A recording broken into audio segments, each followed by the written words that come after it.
ان کے ظاہر کو بھی پاک کرتے ہیں، ان کے باطن کو بھی پاک کرتے ہیں، تو یہ لوگ میرے نبی اور میرے رسول کے آنے سے پہلے کھلی گمراہی میں تھے۔ تو ناظرین، آج کا دور جو ہے وہ ہم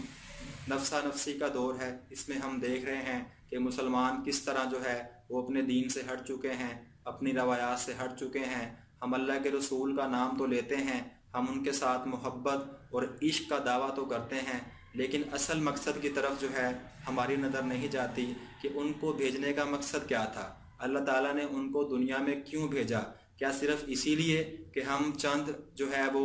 رسم و رواج جو ہیں یا چند جو روایات ہیں ہم ان کو پکڑ لیں، ہم ان کو تھام لیں، اور وہ پورا کرنے کے بعد ہم یہ سمجھیں کہ ہم نے جو ہے وہ اسلام کا حق ادا کر دیا، ہم نے اپنے مسلمان ہونے کا حق ادا کر دیا؟ تو میرے بھائیوں، اگر ہم یہ سوچتے ہیں کہ سال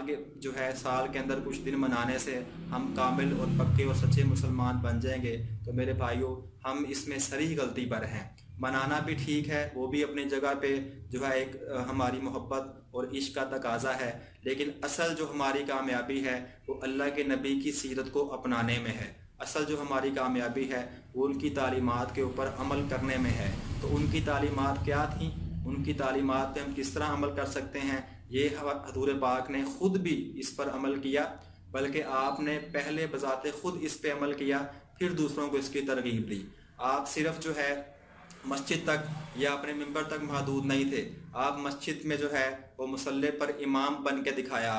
آپ نے ممبر پر خطیب بن کے دکھایا، آپ نے میدان کے اندر سپہ سالار بن کے دکھایا، آپ نے بازار کے اندر دکانداری کر کے دکھائی، تجارت کر کے دکھائی، گھر کے اندر آپ نے شوہر بن کے دکھایا، اور گھر کے اندر آپ نے جو ہے ایک باپ بن کے دکھایا، اور گھر سے باہر آپ نے دوست بن کے دکھایا، اور گھر سے باہر آپ نے ایک مسلح اور ریفارمر بن کے دکھایا۔ مطلب زندگی کے ہر شعبے میں ہمیں حضور پاک صلی اللہ علیہ وسلم کی سیرت میں اور آپ کی جو زندگی ہے، آپ کی جو حیات مبارکہ ہے، کوئی ایسا اس کا جو ہے وہ پہلو نہیں جو ہمارے پاس نہ ہو یا جس کے بارے میں ہمارے پاس رہنمائی موجود نہ ہو۔ آپ نے خود فرمایا کہ میں تمہارے لیے ایک روشن راستہ جو ہے وہ چھوڑ کے جا رہا ہوں، لیلھا کا نہارھا، کہ جس کی رات بھی جو ہے وہ دن کی طرح ہے، اور وہ راستہ تمہارے گھر سے جنت تک بالکل سیدھا جاتا ہے۔ جو اس پہ چلے گا انشاءاللہ جنت اس کا مقدر بنے گی، اور جو اس کو چھوڑے گا وہ اس کو ذلیل ہوگا۔ آخری خطبہ کے موقع پر آپ نے فرمایا کہ مسلمانوں، میں تم میں دو چیزیں چھوڑ کر جا رہا ہوں، جب تک تم ان کو تھامے رہو گے تم صحیح راہ پر رہو گے، تم سیدھی راہ پر رہو گے، جب تم ان کو چھوڑ دو گے تم گمراہ ہو جاؤ گے۔ وہ دو چیزیں کون سی ہیں؟ وہ اللہ کے نبی نے فرمایا کہ ایک اللہ کی کتاب اور ایک میری سنت، یہ دو چیزیں ہیں، قرآن اور سنت۔ جب تک ہم ان دونوں پر نہیں آ جاتے، جب تک ہم ان دونوں کی پیروی شروع نہیں کر دیتے، تب تک ہم کامل مسلمان نہیں بن سکتے۔ تو میرے بھائیوں، اللہ کے نبی کا آنے کا مقصد کیا تھا؟ کہ وہ ہمارے دلوں کو پاک کرنے کے لیے آئے، وہ ہمارے نفس کی گندگیوں کو اندر سے کھرچ کے نکالنے کے لیے آئے۔ تو آپ کے آتے ہی تمام دنیا کے اندھیرے چھٹنے شروع ہو گئے۔ صرف آپ کی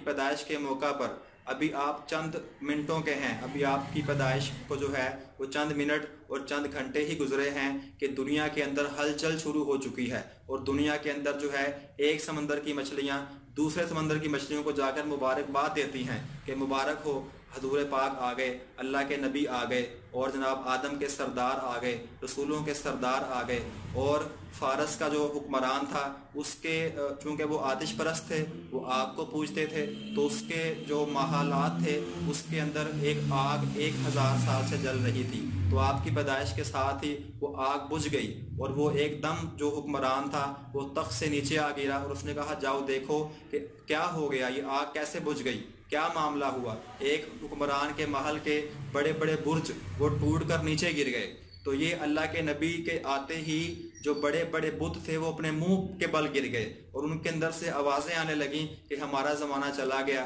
آخری نبی کا زمانہ آ گیا، اللہ کے محبوب کا زمانہ آ گیا۔ یہ آپ کی پیدائش کے وقت کے سارے واقعات ہیں، اور آپ کی والدہ محترمہ فرماتی ہیں کہ جب آپ پیدا ہوئے تو آپ کے پیدا ہوتے ہی مجھ پر یمن کے محلات وہ روشن ہو گئے۔ اور اللہ تعالیٰ نے آنکھوں کے پردے ہٹا دیے اور اوپر جو ہے وہ بادل نے سایہ کیا اور اندر سے آواز آئی کہ اللہ کے محبوب جو ہیں وہ تشریف لا چکے ہیں، اور یہ اس بچے کے اندر جو ہے تمام نبیوں کے جو اخلاق ہیں، تمام نبیوں کے جو وصف ہیں اس نبی کے اندر جو ہے وہ رکھ دیے جائیں۔ مطلب جو خصوصیات پچھلے انبیاء میں ایک ایک کر کے تھیں، ان تمام خصوصیات کو ہمارے نبی کے اندر جو ہے وہ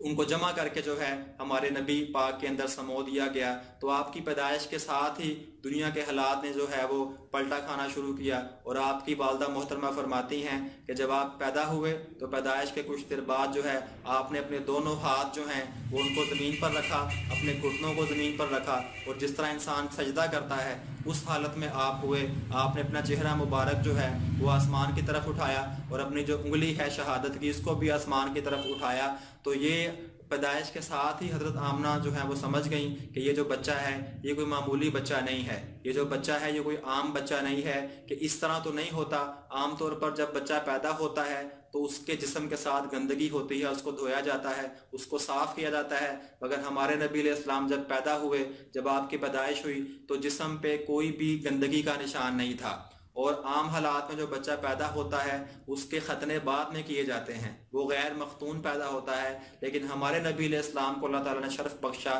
کہ آپ مختون پیدا ہوئے، ماں کے پیٹ سے ہی جو ہے آپ کا ختنہ ہو کے آیا۔ یہ اللہ تعالیٰ نے اپنے نبی کو جو ہے وہ خصوصیات بخشیں۔ اور جو ہے جب اس زمانے میں جو عرب ہیں ان میں رواج تھا کہ وہ اپنے بچوں کو جو ہے وہ پیدا ہوتے ہی کچھ عرصے کے لیے جو ان کا ابتدائی زمانہ ہوتا تھا اس میں وہ اپنے بچوں کو عرب سے باہر کسی جو ہے وہ دیہاتی علاقے میں جو ہے شہر سے ہٹ کے جو ہے بھیجتے تھے کہ وہاں بچے رہیں، ایک تو ان کی تربیت جو ہے وہ اچھے ماحول میں ہو، دوسرا ان کی جو زبان ہے، جو عربی زبان ہے، اس کی فصاحت اور بلاغت وہ سیکھ جائیں۔ تو جب اللہ کے نبی علیہ السلام پیدا ہوئے تو اس روز بھی جو ہے وہ قبیلہ سعد کی جو عورتیں تھیں وہ بچوں کو گود لینے کے لیے آئیں۔ تو انہی کے اندر جو ہے ایک دائی حلیمہ جو کہ مشہور ہیں، معروف ہیں، مسلمانوں کا بچہ بچہ ان کے نام سے واقف ہے، تو وہ بھی تھیں۔ تو یہ تمام جو اس دن عورتیں آئی تھیں 10 عورتیں، یہ تمام باری باری جو ہے وہ آپ کے دادا عبد المطلب کے پاس آئیں، اور جب آ کے دیکھا کہ بچہ یتیم ہے تو انہوں نے چھوڑ دیا۔ لیکن جو دائی حلیمہ تھیں تو انہوں نے بھی پہلے چھوڑ دیا تھا، لیکن چونکہ ان کو بعد میں کوئی بچہ اور نہیں ملا مکہ کے اندر، تو پھر وہ ہے انہوں نے کہا چلیں خدمت کے طور پر میں اس بچے کو لے جاتی ہوں۔ تو جب وہ بچے کو لے کر گئیں تو انہوں نے اس بچے کی برکات جو ہیں وہ راستے میں ہی دیکھنا شروع کر دیں کہ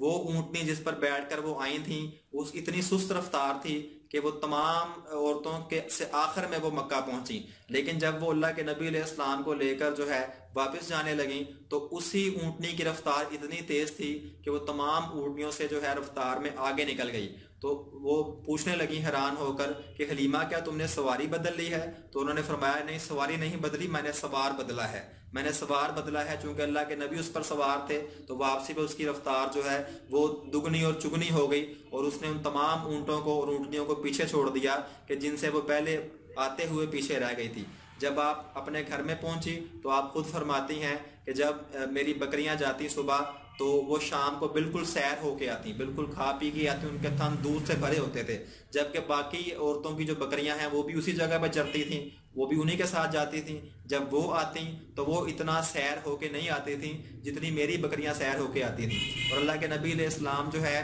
وہ جب چلتے تھے، جب باہر نکلتے تھے تو جو آپ کی بہن ہیں، جو آپ کی رضائی بہن ہے جنہوں نے آپ کے ساتھ دودھ پیا، حضرت شیمہ، تو وہ فرماتی ہیں کہ جب چلتے تھے اللہ کے نبی علیہ السلام تو ایک بادل جو ہے وہ تیز دھوپ میں آپ پر سایہ کیے رہتا تھا۔ یہ وہ برکات تھیں کہ جو اللہ کے نبی صلی اللہ علیہ وسلم ابھی بچپن میں ہیں اور لوگوں کو نظر آ رہی ہیں۔ آپ کی پیدائش کے وقت بھی اللہ تعالیٰ نے ان برکات کو ظاہر فرمایا، آپ کے بچپن میں بھی ان برکات کو ظاہر فرمایا، آپ کی نوجوانی میں بھی یہ برکات ظاہر ہوتی رہیں۔ تو میرے بھائیوں ناظرین،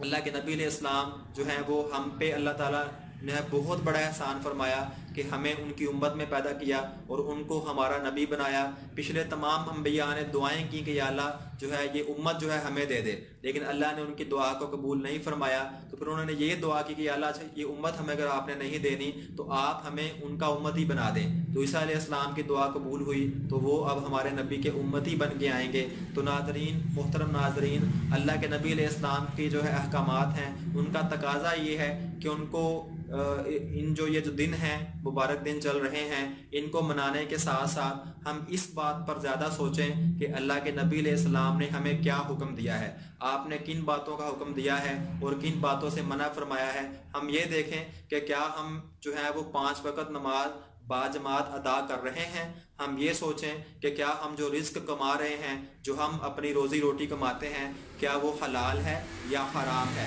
یا اس میں تھوڑی سی بھی حرام کی کوئی کمائی جو ہے اس کی آمیزش تو نہیں ہو رہی، وہ مل تو نہیں رہی۔ ہم یہ دیکھیں ہم جو کاروبار کرتے ہیں، جو ہمارا کام ہے، روزگار ہے، کیا ہم وہ جھوٹ بول کے تو نہیں کر رہے، کیا ہم اپنا مال وہ جھوٹ بول کے تو نہیں بیچ رہے۔ پھر ہم گھر کے اندر یہ دیکھیں جس گھر میں ہم رہ رہے ہیں، کیا ہمارے والدین ہم سے راضی ہیں، کیا ہمارے بھائی بہن ہم سے خوش ہیں، کیا ہماری بیوی یا ہمارے بچے جو ہیں ہم ان کے حقوق ادا کر رہے ہیں، کیا ہمارے ہمسائے جو ہیں کیا وہ ہم سے راضی ہیں یا وہ ہم سے خوش ہیں، یا ہم ان کے جو جائز حقوق ہیں، جو شرعی حقوق ہیں، ان کو ادا کرنے میں جو ہے کوئی سستی تو نہیں دکھا رہے، کوئی غفلت تو نہیں دکھا رہے۔ ہم یہ دیکھیں کہ ہم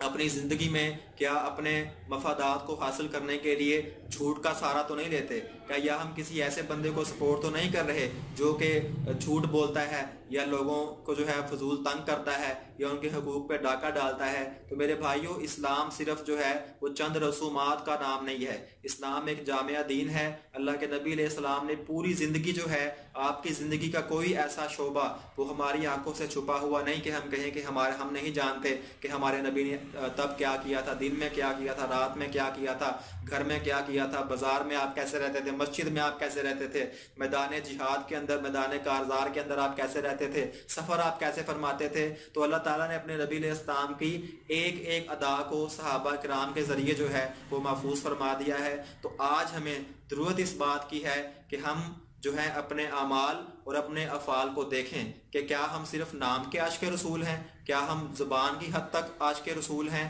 یا ہمارے اندر کچھ ایسی جو ہے وہ خصوصیات بھی پائی جاتی ہیں کہ جن کی بنا پر ہمیں عاشق رسول کہا جا سکے یا ہم عشق رسول کا دعویٰ کر سکیں۔ تو میرے بھائیوں، اگر اس بات کو ہم سوچیں گے تو ہمیں پتہ چلے گا کہ اس کے لیے ہمیں ابھی کافی ہمارے اندر جو ہے وہ چینجنگ کی اور بہتری کی ضرورت ہے کہ اللہ کے نبی علیہ السلام نے ساری عمر جو ہے وہ ایمانداری سے گزاری، ساری عمر آپ نے سچ بولا، اتنے سچے تھے کہ جو آپ کے جانی دشمن تھے وہ بھی آپ کو صادق اور امین کے نام سے جانتے تھے۔ تو کیا ہمارا بھی ایسا کردار ہے کہ مسلمان تو مسلمان، کوئی غیر مسلم بھی ہمیں دیکھے، کوئی غیر مسلم بھی ہمیں دیکھے تو وہ بھی ہمیں کہے کہ یہ سچا ہے، یہ اسلام کا پیروکار ہے، یہ مسلمان ہے، یہ اللہ کے نبی کو ماننے والا ہے، یہ جھوٹ نہیں بول سکتا۔ تو میرے بھائیوں، آج ہمیں چاہیے کہ ہم اپنے گریبان میں جھانک کر دیکھیں، اور جیسے صحابہ کرام جب جاتے تھے کسی سفر کے اندر، کسی علاقے کے اندر، تو وہ کیا کہتے تھے جا کے، کونوا مثلنا، تم ہمارے جیسے ہو جاؤ۔ جب لوگ ان کے معاملات دیکھتے، جب لوگ ان کی تجارت دیکھتے، جب لوگ ان کا اٹھنا بیٹھنا دیکھتے اور یہ دیکھتے کہ یہ اللہ کے نبی کے غلام ہیں اور یہ عرب سے آئے ہیں، ان کے معاملات دیکھ کر تو وہ ان کو دیکھ کر ہی کلمہ پڑھ لیتے۔ تو کیا آج ہماری جو ہے وہ اتنی ہمارے اندر استطاعت ہے یا ہمارے اندر اتنا اسلام ہے کہ ہم لوگوں کو کہہ سکے کونوا مثلنا؟ تو آج بھائیوں، ہمیں صرف ربیع الاول کا پیغام یہی ہے کہ ہم اس بات کو سوچیں کہ ہم آج اللہ کے نبی صلی اللہ علیہ وسلم کے بتائے ہوئے راستے پر کتنا چل رہے ہیں۔ تب ہمیں میلاد کا جو ہے وہ مقصد بھی حاصل ہوگا اور اللہ کے نبی کی جو آمد ہے اس کا مقصد بھی حاصل ہوگا۔ صرف اگر ہم نعرے لگاتے رہ گئے یا صرف زبانی کلام میں یہ اظہار کرتے رہ گئے تو میرے بھائیوں، ہمیں حشر کے دن اللہ کے نبی کے سامنے سوائے شرمندگی کے جو ہے وہ کچھ بھی حاصل نہیں ہوگا۔ تو میرے بھائیوں، آج ہم اس بات پہ سوچتے ہیں اور اس بات کا ارادہ کرتے ہیں انشاءاللہ کہ ہم جو ہے اللہ کے نبی کو جو ہے ان کی زندگی اور ان کی سیرت کو منانے کے ساتھ ساتھ اس کو اپنائیں گے بھی، اور اپنے دوسرے مسلمان بھائیوں کو بھی اس کی دعوت دیں گے۔ عبادات کے اندر بھی اور معاملات کے اندر بھی ہم اپنے نبی علیہ السلام کی پیروی کریں گے انشاءاللہ، اور لوگوں کو اس کی طرف بلائیں گے۔ اللہ ہم سب کو عمل کی توفیق عطا فرمائے۔ آخر دعوانا ان الحمدللہ رب العالمین۔ السلام علیکم ورحمۃ اللہ وبرکاتہ۔